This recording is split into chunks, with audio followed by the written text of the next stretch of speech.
Sim, vamos lá começar, né, meninas? Lei de introdução às normas do direito público, direito brasileiro, perdão. Ou seja, está lá no Código Civil, né? Tem um rol de artigos dessa lei que vai tratar da questão de como é você introduzir-se no direito brasileiro. Ou seja, o principal deles, além desse artigo 4º, ele vai dizer que ninguém se exime tal por conta que não sabe de uma lei. Nós vamos ver daqui a pouco. Ou seja, se eu pego e digo, deixo minha loja aberta até 7 horas da noite, sendo que existe um decreto municipal alegando que você só pode ficar até 4 horas por conta dessa pandemia.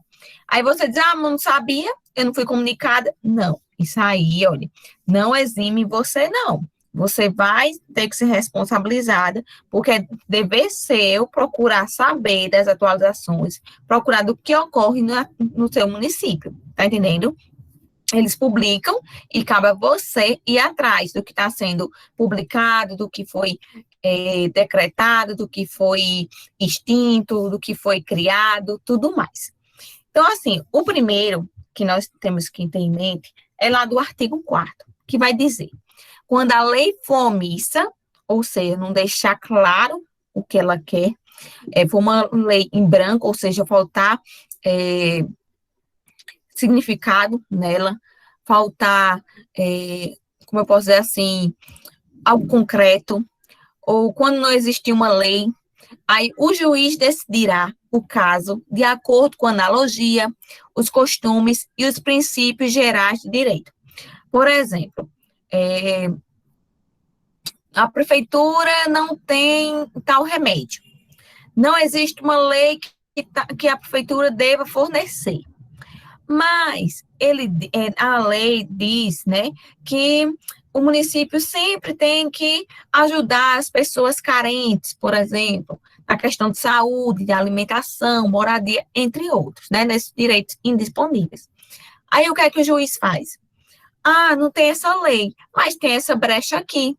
Ou seja, tem essa analogia que pode puxar para a questão da vacina, porque está dizendo da saúde. Então, pronto, vou usar esse. E principalmente que vai ser aquela questão da legalidade, vai ser impessoalidade, da moralidade, publicidade e eficiência. Então, vai usar da analogia dos costumes, por exemplo, a prefeitura tem o costume de ajudar nessa questão. Então, vamos usar dos costumes que a prefeitura já tem para favorecer essa situação jurídica, assim dizendo. Estão entendendo?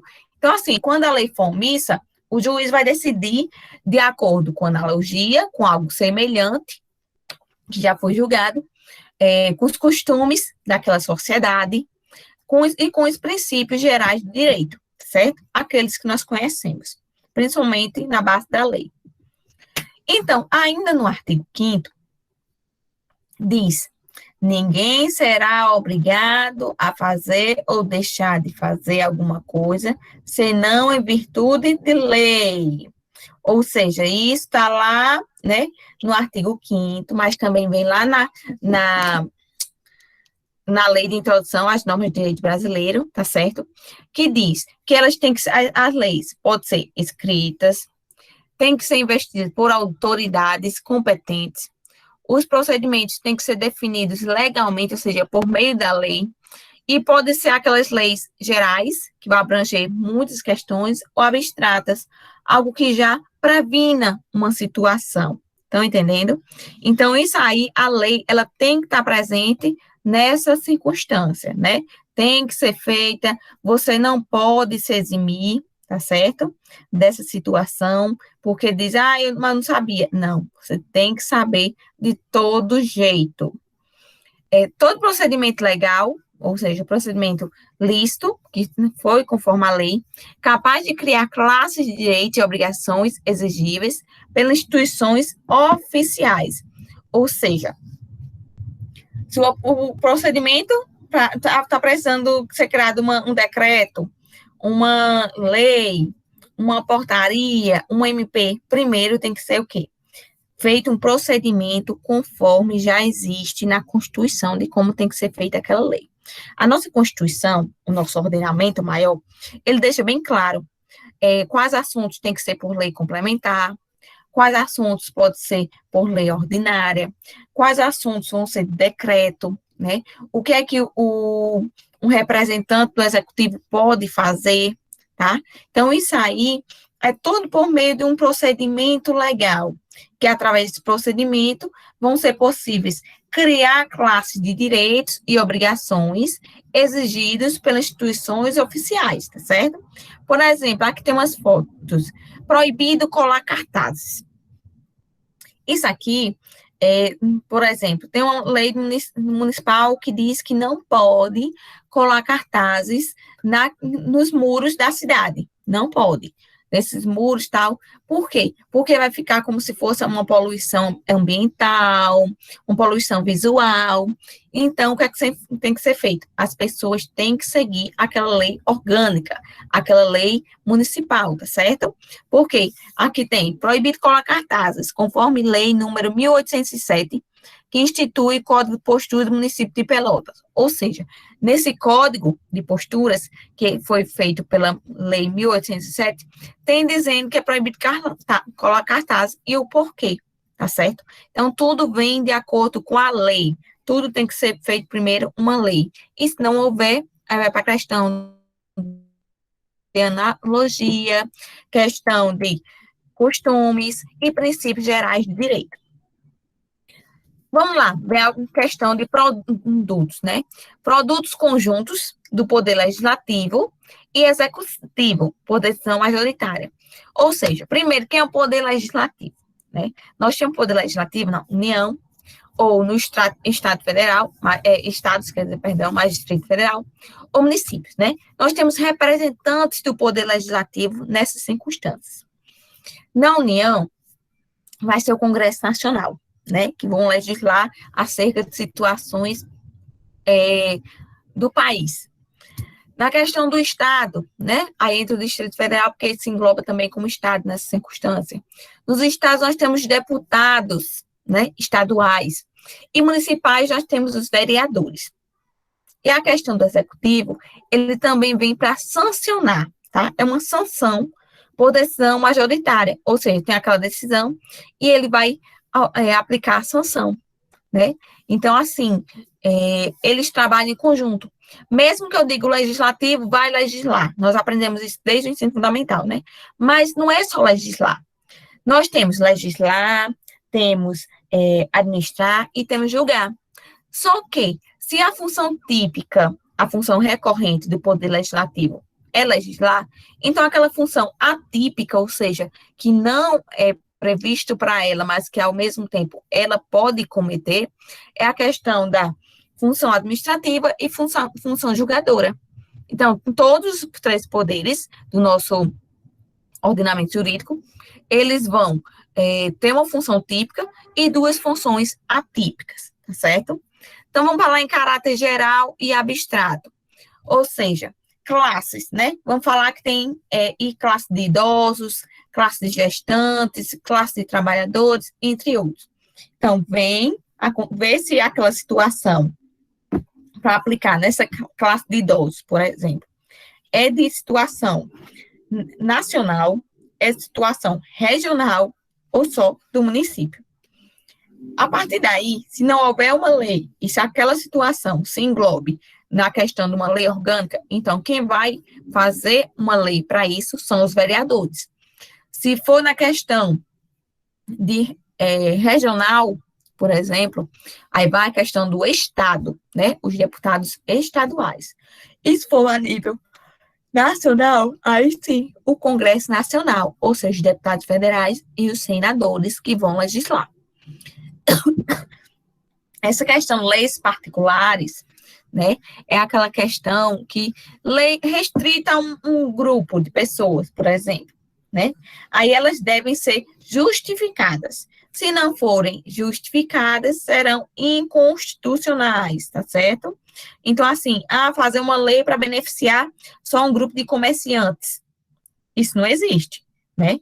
essa questão vai ter que ser justificadas, caso contrário, são inconstitucionais, ou seja, vão contra a lei. Então, essa questão é muito recorrente. Tem gente que diz, vamos fazer tal lei para beneficiar tais pessoas do nosso município. Aí, quando as pessoas vão procurar saber, é inconstitucional. Lembrando, leis não devem retroagir, apenas se for benéfico, tá certo? Isso é para garantir a segurança jurídica. Tem um caso de denunciantes da Alemanha, que eu deixei aqui bem claro, mas depois eu vou trazer para vocês direitinho, da questão de denúncias, tá?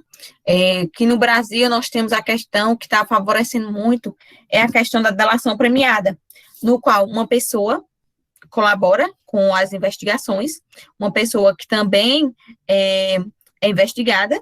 Então, o que é que acontece? Ela possui, não posso dizer para vocês uma palavrinha, possui benefícios, tá certo? Então, assim, sempre tem que ver, as regras são para o futuro. Tem um prazo de vigência, ou seja, o prazo que vai começar, né, a valer, e o prazo que tem tipo de teste. Geralmente é 45 dias. Quando não tem especificado, é 45 dias.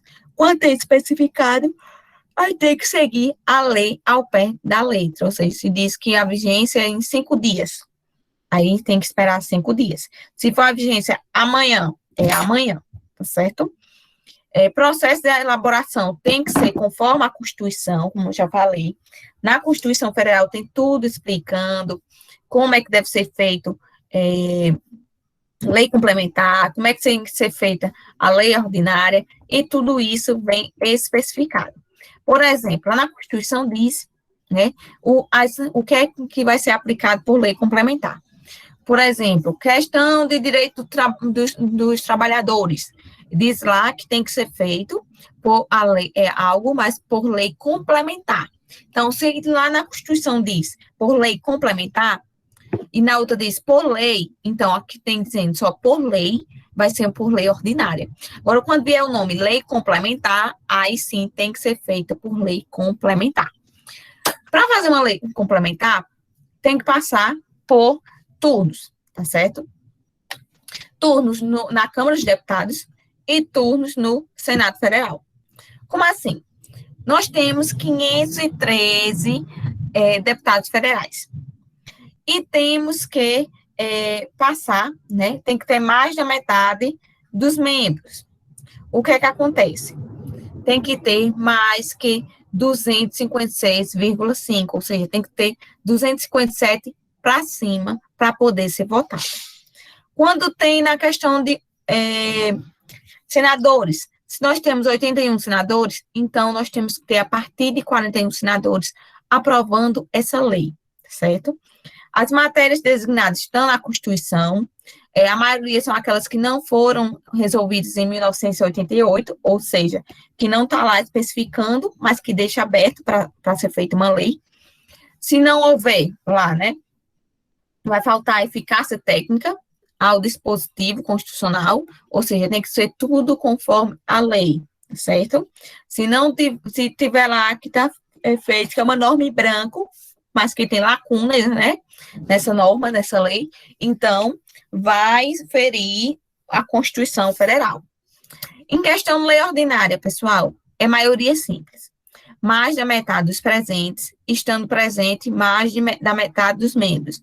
Ou seja, nós temos 257 deputados presentes. Quando eu digo maioria simples, não vai precisar de todos, né? Ter a contagem de todos. Então, se nós temos presentes 257, nós temos que ter, no mínimo, 129, tá certo? Para poder ser votada a lei ordinária. E assim, do mesmo jeito, para o Senado Federal, ok? Matérias têm que ser reguláveis por lei e que aquelas, como eu falei, que não são reservadas à lei complementar. Ou seja, se lá está dizendo que não vai ser feita por lei complementar, você já entende que é por lei ordinária, ok? Que maioria é simples. Constituição, pessoal. Ano passado eu deixei umas pinceladas para vocês, mas vamos rever. Constituição é aquele produto do poder constituinte originário, ou seja, a Constituição é aquele resultado de quando os deputados, senadores pegaram e legislaram acerca de vários assuntos e colocaram todos em um lugar só, ou seja, na Constituição. E isso aqui não pode ser modificada. Nossa Constituição, ela não pode ser modificada, pessoal. Só vai ser modificada em situação rígida, em situação extrema. Quando há alguma coisa, tipo, que, eu posso dizer, que tem caráter constitucional, que tem força de Constituição, então, ela torna-se uma emenda constitucional, tá?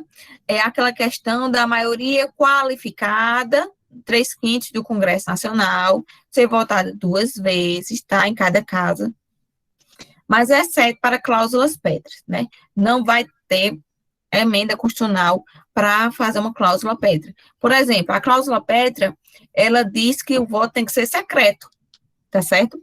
Deixa eu colocar aqui para vocês, deixa eu pegar meu código aqui, para dizer a vocês alguma das cláusulas pétreas. São 4, tá? Deixa eu ver aqui.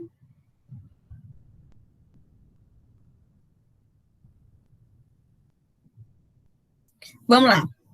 Forma federativa do Estado, é a primeira, né? Ou seja, tem que ser dividido por estados, tá certo, pessoal? Cada estado tem seus representantes, é a forma federada, são os entes federados. E de cada estado tem que ter os municípios e tudo mais.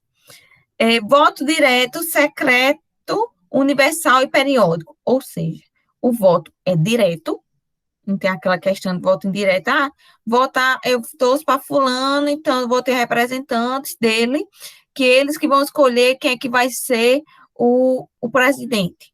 É como se fosse nos Estados Unidos, tá? Então, não é assim, aqui no Brasil é direto. Você vota diretamente naquela pessoa que você quer que ganhe, quer que represente você. Voto secreto, ou seja, ninguém pode saber o seu voto, só se você falar, né? Voto universal, ou seja, todos têm acesso, completou 16 anos, você já pode votar. E o voto periódico, ou seja, que sempre tem que ter, no caso, prefeito, 4 anos, governo, 4 anos. Então, assim vai, é periódico. Separação dos poderes, ou seja, para não haver um englobamento de executivo, legislativo e união, todos assim. Nós sabemos que, hoje em dia, o STF, às vezes, ele ultrapassa, né, do limite. Ele quer fazer situações de executivo, que é como se fosse, colocar como se fossem funções típicas do STF, essa função. Mas não pode. Então, assim, já vem essa cláusula pétrea, já para dar uma barreira, tipo, num presidente que quer legislar sobre diversos assuntos. Não pode. Claro que ele vai poder fazer alguns decretos, medida provisória e tal, mas não vai ter aquela força de lei, somente foi aprovada pelo Poder Legislativo. Aí tem aquela questão, direitos e garantias individuais, ou seja, todo mundo tem acesso, direito à saúde, à vida, à moradia, à alimentação, entre outras situações. Então, essas são cláusulas pétreas que não podem ser mudadas de jeito maneira, certo? A emenda constitucional pode mudar outra coisa, mas essas cláusulas pétreas, não. Tratados internacionais, pessoal, são acordos internacionais firmados pelo Executivo, ou seja, pelo governo federal, recebidas como leis ordinárias pelo Congresso Nacional. Já os tratados, né, na questão de direitos humanos internacionais, é uma supralegalidade, ou seja, abaixo da Constituição, aí vem esses tratados constitucionais, tá certo? Ou seja, você tem que seguir esses tratados. Quando aqui no Brasil não resolve, passa para, como eu posso dizer, a cúpula internacional. Aí a cúpula vai analisar se essa situação, ela merece ter caráter internacional, ou seja, todos os países têm que seguir isso. Medida provisória, né? É criado pelo Executivo, mas com força de lei. Como assim? Nós estamos em calamidade pública. Aí nós temos uma relevância, né? Um assunto relevante e urgente para ser tratado. Por exemplo, distribuir tantas vacinas em caráter de urgência e tal, sem precisar ser feita uma lei, não sei o quê. Vai ser primeiro uma medida provisória, criada, por exemplo, pelo presidente da República.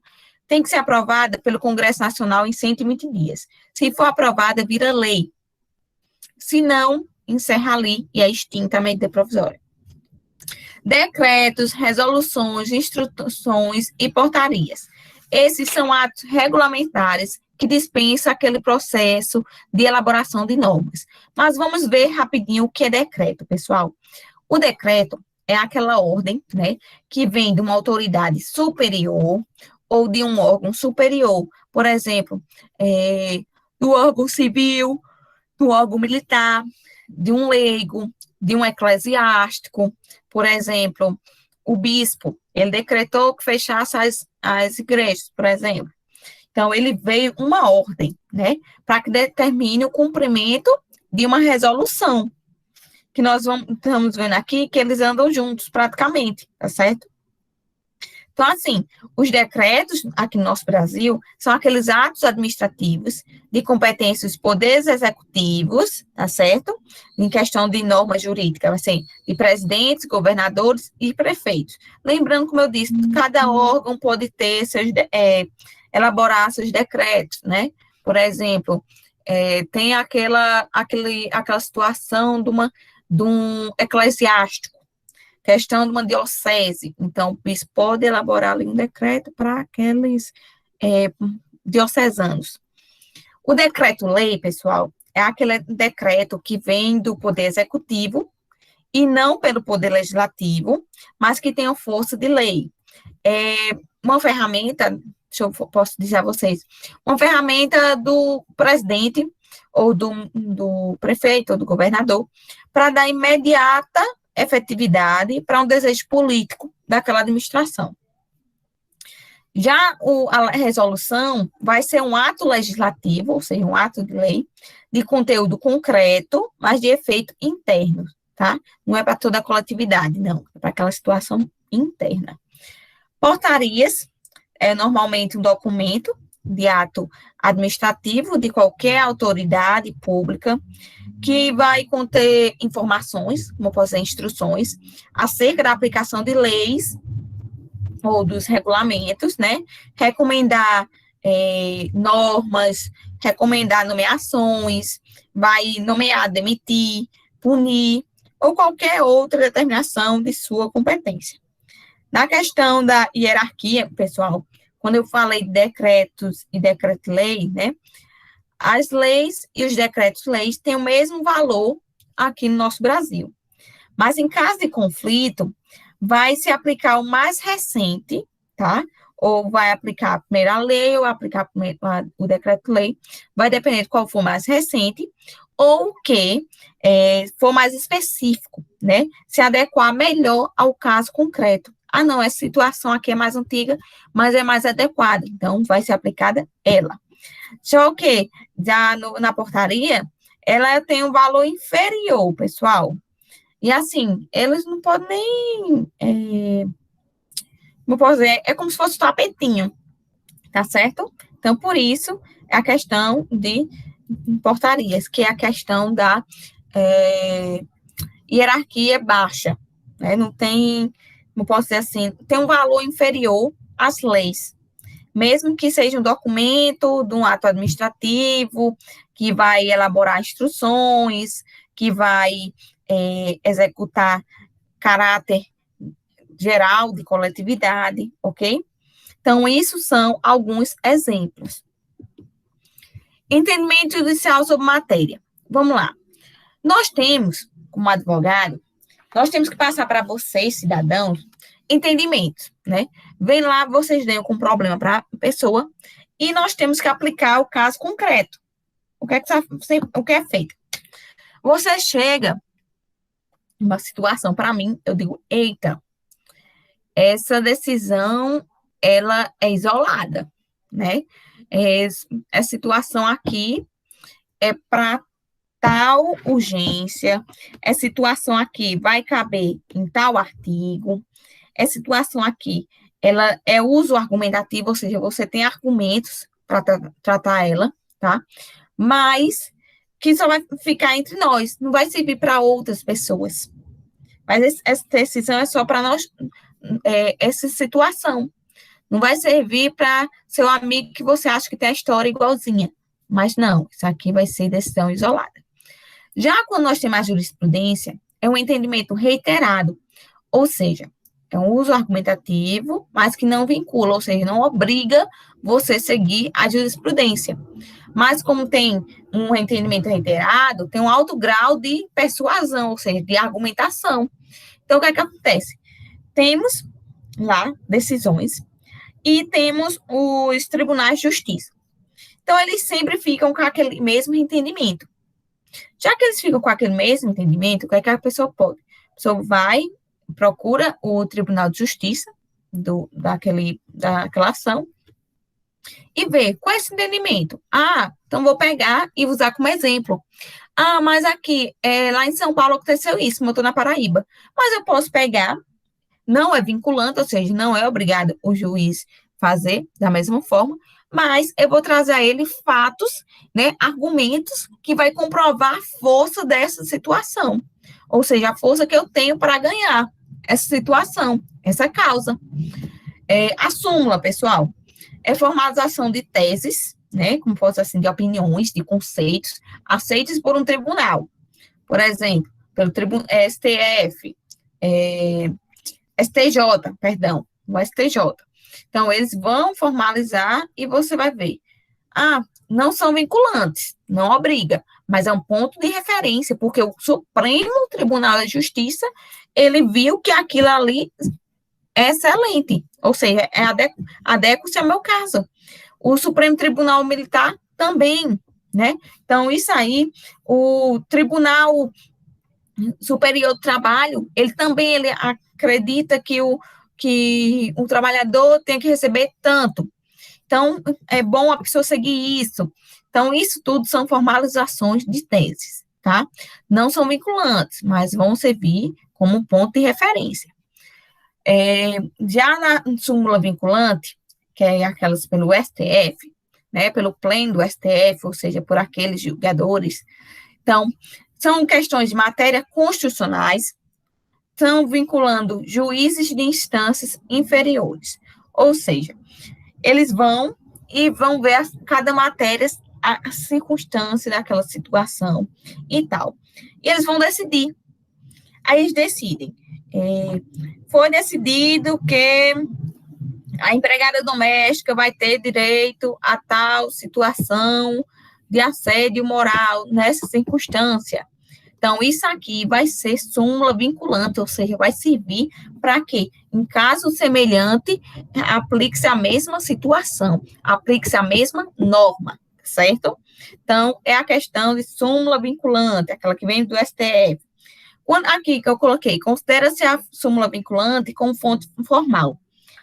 É assim, fonte formal é aquela questão, pessoal, a respeito da forma, tá? O tratar, como o direito se exterioriza. Já na questão das fontes materiais, elas vão nos dizer de onde o direito surge, por que surgiu, tá? É aquela situação de onde. E a forma é aquela como, né? Como vai ser aplicada. Então, vamos lá. Falamos disso aí, tudo, englobamos, mas vamos iniciar a questão de direito público e direito privado. Sempre foi objeto de divergência, pessoal, nas doutrinas jurídicas, pois não existe, não tem como saber, de modo absoluto, fronteiras nítidas, né? De todos, assim, cada situação, se é pública ou privada. Porque aparecem situações que você agora não prevê, mas depois acontece. Então, entretanto, o critério de distinção que tem gerado mais concordância entre os operadores de direito é o chamado critério da posição dos sujeitos, ou seja, as partes que estão naquela lide, naquela ação, naquela situação, ou titular da relação jurídica, né? O ramo do direito público, pessoal, o ramo do direito, perdão, será considerado público quando for regular as relações que o Estado é parte, né? Por exemplo, o direito constitucional vai ter que estar à frente. As relações com outro Estado, por exemplo, direito internacional. As relações com os particulares, que vai derivar do poder soberano do Estado, que vai atuar na tutela do bem coletivo, ou seja, ele vai se defender, mas para defender o bem coletivo. Isso aí entra o direito administrativo e o direito tributário, por exemplo. Nós temos, né, diversos ramos do direito. Mas, assim, vou te dizer agora de cara, ramos de direito público, professora. Então, vou lá. Constitucional, internacional, administrativo, tributário, financeiro, penal, né? Vamos colocar aqui direito internacional novamente, né? Então, assim, estão alguns exemplos de ramo do direito público, no qual vai ter o Estado, e, em particular, e nele vai haver uma soberania, certo? A soberania do Estado que vai prevalecer. Agora nós temos, por exemplo, o direito privado, que, para vocês terem ideia, direito civil, direito empresarial, eles são do direito privado, ou seja, vai reger situações entre particulares entre si. Ou seja, tem uma empresa X e tem fulano. Essa empresa, ela é privada. E eu sou uma pessoa que estou aqui como uma pessoa comum e pronto. O que é que acontece? Vai haver um embate, uma lide. Então, os dois vão resolver. Como não há Estado, não é direito público, é direito privado. Sendo assim, vai ver qual é a situação. É direito civil. Então, pronto. Vamos seguir as regras de direito civil. O ramo do direito, pessoal, será considerado privado quando regula as relações entre sujeitos em igualdade de posição, como eu acabei de falar, ou seja, enquanto particulares, como, por exemplo, no casamento, né, que não vai ter um que é mais que o outro. Não. Ali no casamento, o homem e a mulher são iguais. O homem com o homem, igual. Mulher com mulher, igual também. Tem que ser tudo igualdade de posição. Na locação, não é porque um é locatário, outro locador, que um é superior que o outro, não. Até porque um está precisando do outro. Você está precisando do imóvel, do locador, e o locador está precisando do dinheiro do locatário. Na questão de doação, também, não é porque eu estou doando para você que que eu sou superior a ti, não, tá certo? No testamento, da mesma forma, entre outras tantas situações. Critérios de identificação, pessoal. Quando você for observar o conteúdo, o que é que vai acontecer? Você vai observar o objeto na relação jurídica, ou seja, o que é que está sendo discutido naquela relação entre as partes. E isso, a partir dessa questão, você vai ver qual o ramo do direito, né? É direito administrativo, porque tem uma empresa e tem administração por conta da licitação, que não foi a pessoa assinou o contrato e não cumpriu com o dever. Então, isso aí vai ser direito público, porque tem um Estado, né? Dessa maneira, o que é que vai acontecer? O Estado, ele vai entrar com uma ação do ramo do direito público, por exemplo, direito administrativo. Lembrando também que o Estado, ele só vai se valer de direito privado quando ele tiver igualdade de posição com a pessoa comum, certo? Pode ser dependendo da situação, aí o Estado vai entrar na mesma paridade. É raro, mas existe. Público, direito público, né? Quando o objeto da relação jurídica é de interesse público, tem como objetivo a coletividade. E privado, quando prevalece o interesse particular, ok? Então, direito público vai ser quando o objeto da relação jurídica é de bem comum, né, é de interesse público, tem como objetivo a coletividade, e o direito privado quando prevalece o interesse particular. Quanto à forma, pessoal, uma relação de coordenação, no qual as partes se encontram numa situação de igualdade, relação de subordinação, quando uma das partes possui posição de superioridade. Nós vemos isso muito, a questão de superioridade, no direito público. E na relação de coordenação, nós vamos ter mais no direito privado, né? As relações de direito privado acontecem em sentido horizontal, tá? Ou seja, igualdade entre as partes. Já no direito público, tem assim a verticalidade, ou seja, é vertical a situação, no qual o poder público, ele tem uma posição de superioridade frente aos particulares em função da manutenção do interesse público. Ou seja, o Estado diz, ei, peraí, aqui eu tenho mais direito, eu sou superior a ti, porque eu estou defendendo a coletividade. Vamos responder essa questãozinha, pessoal, rapidinho, da número 1.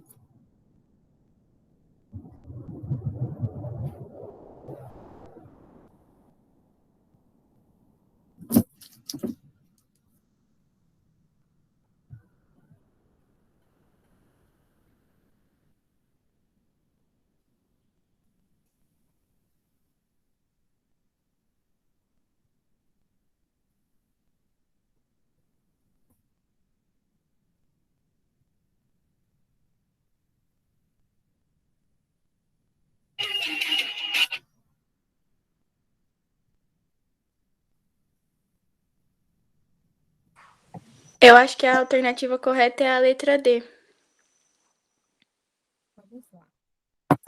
Direito privado, ele vai ser norteado, né, vai ter como base, pelo princípio da soberania, caracterizado pela realização do poder e da vontade estatal sobre seus indivíduos. Nós vimos que no direito privado, ele não tem esse princípio da soberania. Tem o princípio que se resguarda a questão da igualdade, né, entre as partes. Então, isso aí já está errado. A questão de soberania não é. Isso é no direito público. Então, quando vem caracterizado pela realização do poder e da vontade estatal sobre seus indivíduos, também está errado, porque o direito público, privado, como está bem claro aqui, vou contar para vocês, que diz uma posição, né, horizontal, no qual vai prevalecer o interesse particular. O direito constitucional é um ramo de direito considerado direito privado. Se no direito constitucional o Estado está, não posso dizer assim, em estado de superioridade, em estado de bem comum, para a coletividade, para resolver aquela situação para todos os cidadãos, o que é que acontece? Então, o direito constitucional, ele é ramo do direito público, não direito privado. No C, pessoal, o direito civil, ele é o principal ramo do direito público. Direito civil, ele não vai tratar situações públicas, mas sim de relação de pessoas particulares, tá certo? Então, também é errado. Direito civil é o principal ramo do direito privado. Direito privado é o que disciplina relações entre particulares, nas quais predomina, de modo imediato, o interesse de ordem privada. Então, essa letra D está corretíssima, não tem o que mudar, não tem o que falar sobre ela, né? Já na E, quando diz direito privado ocorre quando o objeto da relação jurídica de interesse público tem como objetivo a coletividade. Está errado quando diz direito privado, porque essa descrição é toda do direito público, meninas. Então, a letra correta é a letra D. Deixa eu dar umas pinceladas para vocês, rapidinho, sobre alguns ramos do direito, para a gente entender, tá? Direito constitucional, que é um direito público, ele vai regular a estrutura fundamental do Estado e vai determinar as funções dos respectivos órgãos, tá? De cada órgão. O que é que uma autarquia vai fazer, o que é que uma fundação pública vai fazer, entre outros. As normas referem-se à organização fundamental do Estado, vão reger a estruturação e o funcionamento dos seus órgãos, além das relações mantidas com os cidadãos. Vão ocupar o ponto mais alto da hierarquia das normas jurídicas, né? E, por isso, recebe nomes enaltecedores, nomes que vão, como posso dizer assim, tipo ser uma lumena da vida, que vão legitimar as posições, né, no ápice da pirâmide de normas. Ou seja, as normas constitucionais, elas vão ser prioridade. O direito constitucional, ele é o pai e a mãe de tudo, certo? Tudo tem que passar pelo direito constitucional. Se tiver de acordo, aí sim vai ter seu código próprio. Direito administrativo, nós acabamos de ver, né, uma disciplina. Aquele ramo do direito dedicado ao estudo dos princípios, conceitos e regras jurídicas reguladoras da atividade estatal, ou seja, a atividade da administração pública, e seus respectivos órgãos e agentes públicos, sempre na busca de um bem comum, pessoal, da busca do bem da coletividade. Constitui objeto do direito administrativo a norma jurídica, que disciplina a atividade estatal, e toda a estrutura da qual se serve o Estado, a administração, para a busca de seus fins. É aquela questão do direito administrativo, ele é um ramo do direito público, que também regula a organização e o funcionamento da administração pública. As normas referem-se às relações dos órgãos do Estado entre si ou com o Estado, ou seja, como a administração pública vai se comportar entre si ou com os particulares. Direito do consumidor, pessoal. Esse direito do consumidor é um ramo de direito privado, porque vai estudar as relações de consumo entre fornecedor e consumidor. Por exemplo, o Estado ele pode participar de ações de direito do consumidor, mas aí ele vai estar em ação de paridade. Por exemplo, ele comprou tais bens, assim, adquirir algumas situações e eles deram problemas. Então, ele pode recorrer ao direito do consumidor. É uma relação de consumo, relação de consumo, né? Você tem que saber primeiro, porque é aquela relação, como eu falei a vocês já ano passado, entre duas pessoas, ou duas ou mais, né, que vai ser o consumidor e fornecedor, na compra e venda de um produto ou na prestação de serviço, no qual vai ter um vínculo jurídico entre o consumidor e fornecedor, que vai se estabelecer por meio de uma aquisição ou utilização de um produto ou serviço, sendo que quem vai adquirir, né, adquire a qualidade de destinatário final e o vendedor a qualidade de fornecedor. Mas para saber essa questão de relação jurídica, deixa eu ver aqui.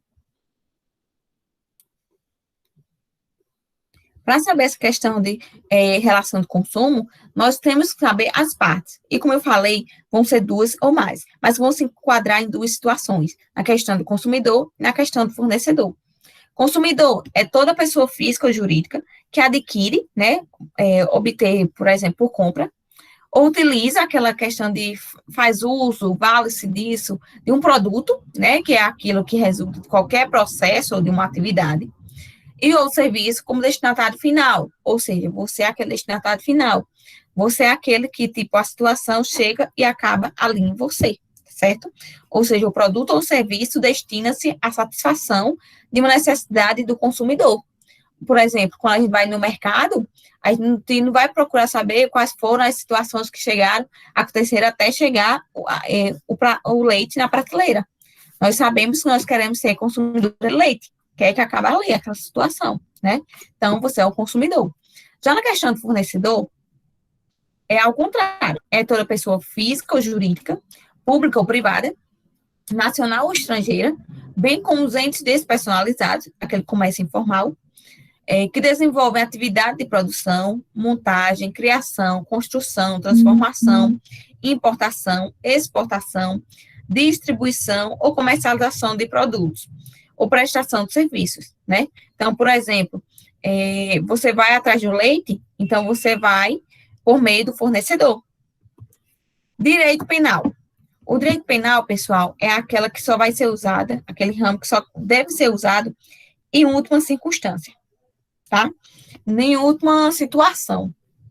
E se você ferir a si mesmo, não vai caber o direito penal, não, tá? Porque se você feriu a si mesmo, então não tem como direito obrigar você a fazer isso ou aquilo. Você tem que o quê? O direito penal é para você não fazer nada contra outra pessoa, tá? Contra um terceiro. O direito penal, ele vai definir, né, vai tipificar, colocar em lei e determinar os tipos de sanções, as penas e medidas de segurança naquela questão de pessoas que não têm capacidade mental para discernir as coisas, fez algo, né, de errado, mas não tem como discernir. Então, assim, considerados ilícitos penais. As suas normas vão regular a atuação do Estado no combate ao crime, sob as formas de prevenção e repressão. O direito processual vai ter tanto o processual penal quanto o processual civil, que ele vai regular, definir como vai ser feita a organização e funcionamento de órgãos judiciais, como é que você vai ter que ser feitos os atos de um processo, tá? Como é que vai ser aplicado o direito no caso concreto, porque o direito penal diz, tal artigo, no artigo tal diz, estupro é crime e cabe a isso e tal lei, né? Tal lei, não, perdão. Tantos anos de pena você pode pegar. Aí o direito processual penal vem e diz, espera aí, vamos pegar o direito penal e vamos aplicar aqui no caso concreto. Primeiro, aí começa, né? Primeiro vai ter que ser feita uma denúncia, um boletim de ocorrência. Boletim de ocorrência vai ser feito uma averiguação, tem materialidade, tem autoria, tem tudo, passa para o Ministério Público. O Ministério Público denuncia, o juiz aceita, por exemplo, vamos dizer assim, né? Estou dizendo tudo passos bem acelerados. Aceita, aí de aceitar, vai começar um processo judicial e tem aquela questão de analisar testemunhas, analisar as partes, ser ouvido tudo, analisar documentos e tudo mais, tá? Direito tributário é aquele ramo de direito que disciplina a instituição, né? Aquela questão de criar, arrecadar, aquela questão de cobrar e fiscalizar os tributos, que eu não sei se foi eu que dei aula a vocês, tributário, que é a questão de taxas, impostos, contribuições, melhorias, e as contribuições vêm englobadas as contribuições, melhorias, certo? Então, o direito tributário é um ramo de direito público, né, que vem já para a questão de criar, cobrar e fiscalizar os tributos. Direito civil, oi. O direito penal, ele faz também com, tipo assim, uma pessoa pega 10 anos de cadeia. São eles também que pensam ser que diminua o tempo? Isso aí é conforme o direito processual penal, tá? No direito penal, ele vai dizer o quê? Tem que cumprir tantos anos.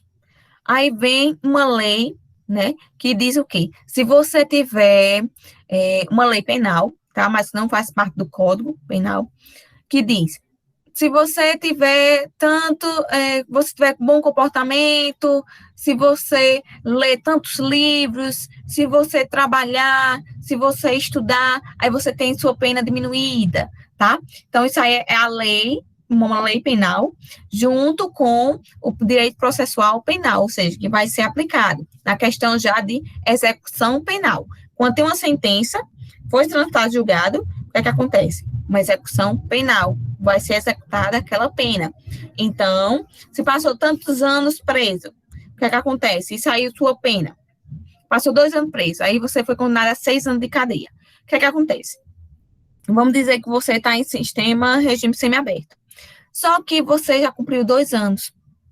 De 2 anos, aí vamos ver a questão do livramento condicional. Vai ser aplicado? Aí vamos dizer que foi aplicado. Se foi aplicado, você fica solto. Você fica apenas em dormir no final de semana, no sábado e no domingo. E em questão, tipo, como agora na pandemia, tá muito cheio, né? As cadeias e tal. Algumas situações você tá nem dormir. Você fica só a questão, tipo, tantas horas a tantas horas não tá na rua. Ou senão fica com uma tornozeleira eletrônica. Pronto. Hoje em dia tá bem mais fácil, vamos dizer assim. Por isso que o povo tá roubando que só a molesta. Deu para entender? Eu sim. Pronto. Direito civil, pessoal, que é o direito do ramo, direito público, direito privado, perdão. É o ramo de direito privado que vai disciplinar, né, orientar as pessoas, os negócios jurídicos, a família, as obrigações, contratos, propriedade, demais direitos reais, bem como a sucessão. Ou seja, o direito civil trata desde a concepção do bebê até a morte de uma pessoa, né? Por quê? Você está lá no ventre da sua mãe. Mas se chega uma pessoa, não sei se vocês lembram, que teve um tal de Rafinha, que trabalhava no CQC, na Band, faz muito tempo isso. E ele falou, eu acho que foi de Carolina Dickmann, e falou do bebê que ela estava esperando. Falou um monte de coisas, vamos dizer bem assim, disse que comeria ela e o bebê. Então, assim, quando ele usou esses termos, o que é que aconteceu? O advogado da atriz entrou com uma ação também em nome do bebê que estava no ventre da mãe ainda. Não era nem um nascituro, né? Não tinha nem nascido. Estava em questão de concepção, mas ele foi penalizado por conta disso, tá? Então, assim, o direito civil foi penalizado também por multas, questão de multa. O que aconteceu? O direito civil foi danos morais. Quando uma pessoa falece e deixa bens, aí a questão do inventário, de um arrolamento, certo? Um alvará. Então, isso tudo vai questão de sucessão, porque se você tem bens, não encerra ali quando você morre, né? Aí começa as brigas mesmo. Direito empresarial, ramo direito privado, que vai disciplinar o conjunto de regras jurídicas que são tendentes a organizar a atividade empresarial, né? Que está lá no Código Civil. Considera-se empresário quem exerce profissionalmente atividade econômica organizada para a produção ou circulação de bens ou serviços. Não é qualquer um que diz, eu comecei aqui a vender bicicleta hoje, já sou empresário. Não, não é assim, tá? Direito do trabalho, que nós vamos ver real mesmo, direito do trabalho é bem específico, que diz, o direito do trabalho é o conjunto de princípios e regras jurídicas aplicáveis em relações individuais e coletivas que nascem entre os empregadores privados, ou aqueles equiparados, né, os que parecem, mas não são, e os que trabalham sob sua direção. O direito à Seguridade Social, que é o direito previdenciário, que vai tratar. A Seguridade Social compreende o conjunto integrado de ações, de iniciativas dos poderes públicos da sociedade, destinadas a assegurar os direitos relativos à saúde, à previdência social e à assistência social. Geralmente, o pessoal diz, direito previdenciário só vai tratar de aposentadoria. Não, não é assim.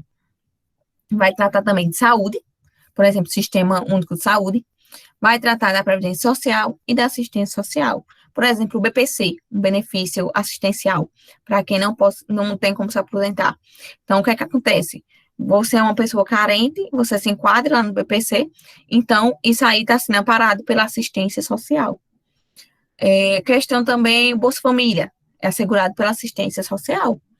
Saúde, pessoal, desses três, né, que eu estou falando, é o direito de todos e dever do Estado, garantida mediante políticas sociais e econômicas, está lá no artigo 196 da Constituição Federal, que é um direito nosso, dever do Estado, né, e é segmento da Seguridade Social, que não vai exigir contribuição, ou seja, qualquer um, a qualquer momento, pode se dirigir à rede hospitalar pública e requerer atendimento.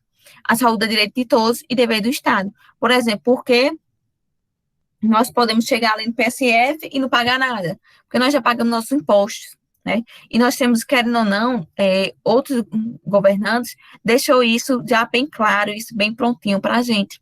Você for nos Estados Unidos, lá se você não pagar, você não é atendido.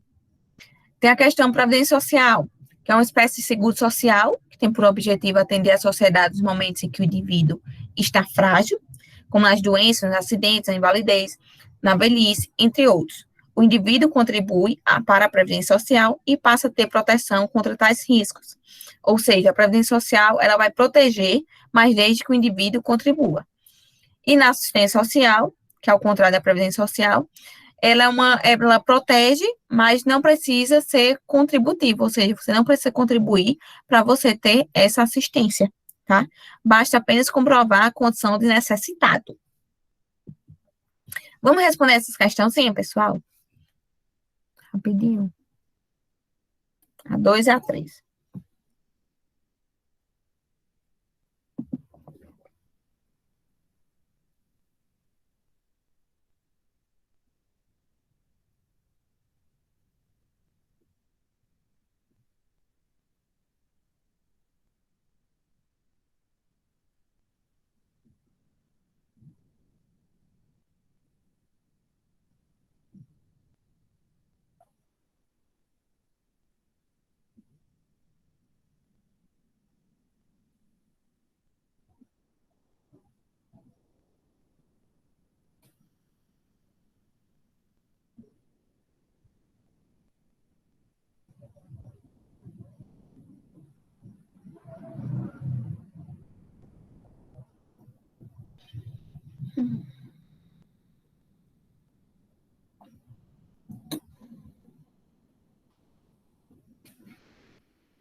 Eu responder com vocês, pessoal.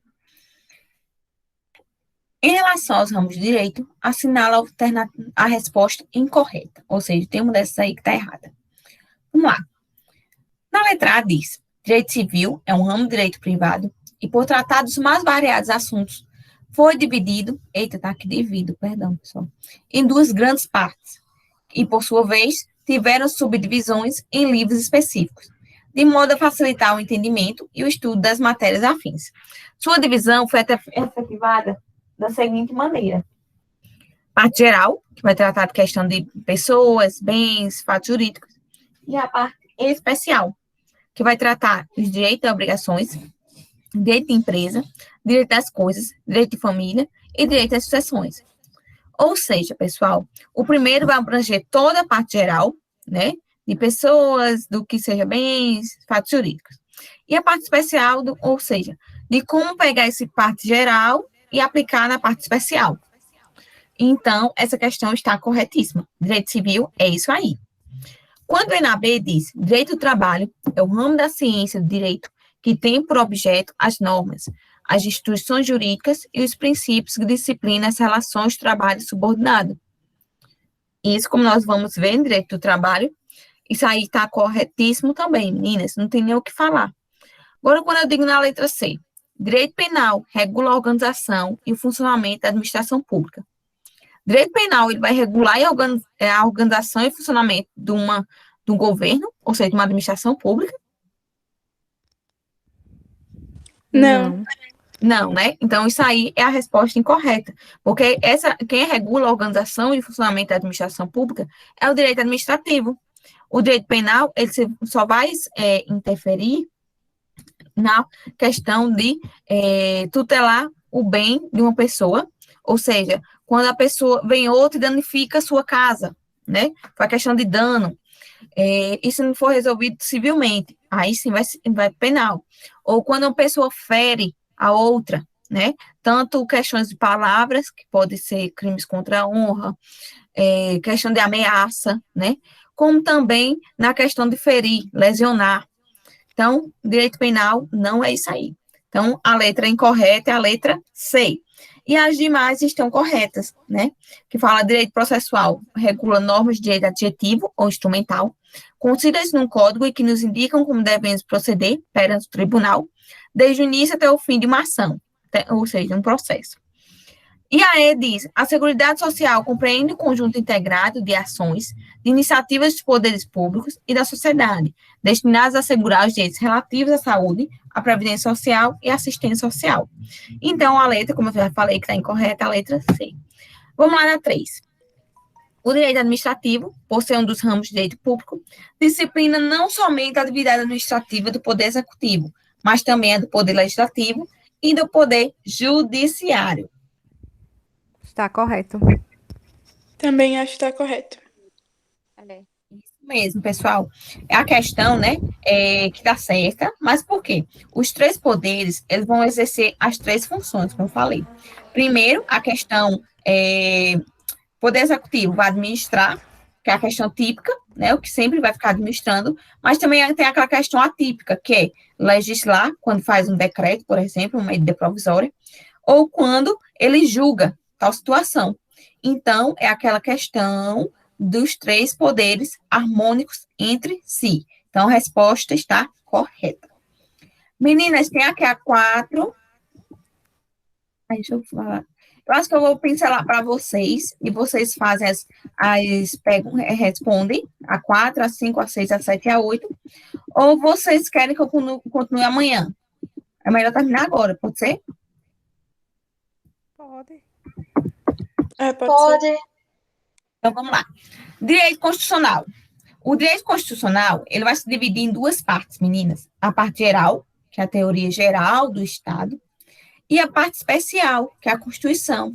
Ou seja, nessa parte geral, vai tratar de como foi criado o Estado, o que é o Estado e tudo mais.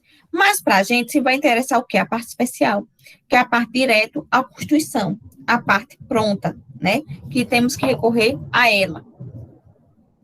Nós temos no Estado alguns elementos para compor ele, que vai ser o povo, o território e a soberania, né? Que tem que ter um chefe, mas que é eleito pelo voto, no nosso caso, voto popular, voto democrático. Isso tudo, pessoal, é visando atingir uma finalidade, ok? E nós vamos ter formas de Estado. Estado unitário, que apresenta uma organização política singular, como um governo único de plena jurisdição nacional. E nós temos Estado federal, que é quando o poder se reparte no espaço territorial, tá? Tem uma divisão de poderes, gerando uma multiplicidade de organizações governamentais distribuídas regionalmente, ok? Então, no nosso caso, é aquela questão, né, de entes federados, ok? A organização política administrativa do Brasil é a União, os Estados-membros, os municípios e o Distrito Federal. Eles todos vão administrar e formar nosso país. A repartição de competências tem a finalidade de garantir a harmonia e o pacto federativo, no qual o Brasil adota o princípio da predominância de interesse. As entidades federativas são de 3 ordens, ou seja, a União, que é de ordem nacional, os estados de ordem regional e os municípios de ordem local. Como eu falei, nós temos 3 poderes, né?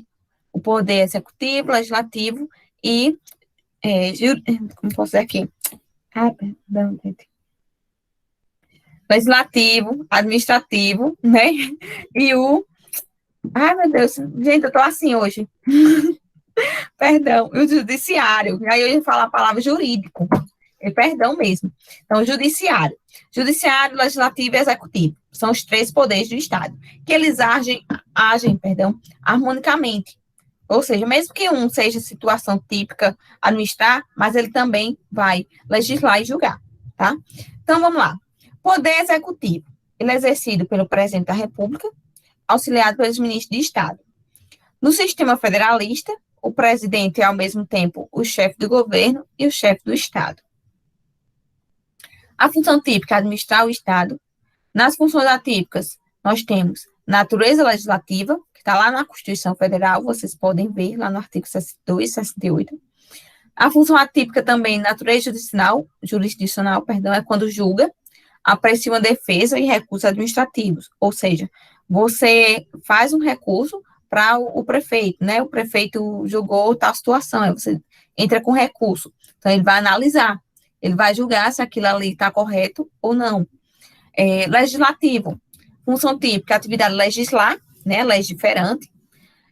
A fiscalizar contabilidade, questão financeira, orçamentária e patrimonial do poder executivo. A função atípica vai ser natureza executiva, ou seja, regulamentar, administrar a organização, nomeando cargos, concedendo férias, licença a servidores, entre outros. E função atípica, a questão de julgar, vai ser quando, por exemplo, o Senado julga o presidente da República nos crimes de responsabilidade, e eles decidem se vai ter um impeachment ou não, né? Judiciário, função típica, julgar, aplicando a lei a um caso concreto que lhe é posto, resultante de um conflito de interesses. Então, aí vai ter a função típica, né? E vai ter a função atípica, de natureza executiva, por exemplo. Administra na questão de conceder licenças e férias aos magistrados, ou seja, aos juízes e aos serventuários, para quem trabalha no fórum, nos tribunais. Função atípica, natureza legislativa, quando for legislar sobre um regimento interno do tribunal, né? Vai ter que ter um regimento interno, ter questão de, como eu posso dizer, observar todas as leis e tudo mais. Então, assim, o sistema brasileiro, nós temos a forma de Estado, fala que é o Estado Federal, forma de governo é uma república, regime de governo, presidencialismo, regime político, democracia, né? Nós que escolhemos nossos representantes. Os fundamentos, eu sempre digo assim, sócio diva plu. Sócio diva plu é a questão de fundamentos. Questão de alguma questão de prova tiver. Quais são os fundamentos da nossa República Brasileira? Aí você vai dizer o quê? Sócio diva plu. Eita, soberania, cidadania, dignidade da pessoa humana, valores sociais do trabalho e da livre iniciativa, pluralismo político. Ou seja, isso é o que nossa república, ela sempre tem isso como fundamentos. Elas vão observar a soberania do Estado, uma pessoa ser cidadão, não ser um indigente, uma dignidade da pessoa humana, valores sociais do trabalho, da livre iniciativa. Então, tráfico não existe aqui, questão de escravos, não existe tráfico de pessoas, tudo mais. Pluralismo político, ou seja, pode ter várias entidades partidárias no nosso país, por isso tem muitos partidos. Objetivos fundamentais, pessoal: construir uma sociedade livre, justa e solidária, garantir o desenvolvimento nacional, erradicar a pobreza e a marginalização e reduzir as desigualdades sociais e regionais, promover o bem de todos, sem preconceito de origem, raça, sexo, cor, idade e quaisquer outras formas de discriminação. Nós temos os fundamentos, mas também temos objetivos fundamentais, que são esses que acabei de falar. E todos você encontra lá nos primeiros artigos da Constituição Federal. Como tarefinha de casa, vocês vão responder a 4, viu? Que também é de assinalar. A 5, a 6, a 7 e a 8. Na outra, eu não passava essas tarefinhas, mas nessa disciplina eu vou passar, tá certo? Então, vocês amanhã têm como para fazer isso. E quando for sexta-feira, eu passo o gabarito com vocês e inicio ou o direito do trabalho já, ou eu vejo se precisa ainda pincelar sobre direito público e privado. Ok, meninas? Ô, Carol, aí no caso, a próxima aula é amanhã, já? Então, a próxima aula vai ser sexta-feira, tá certo? Tá certo. Entendi. Às 7 horas da noite. Fica bom assim para vocês? Tá ótimo. Na verdade, eu queria falar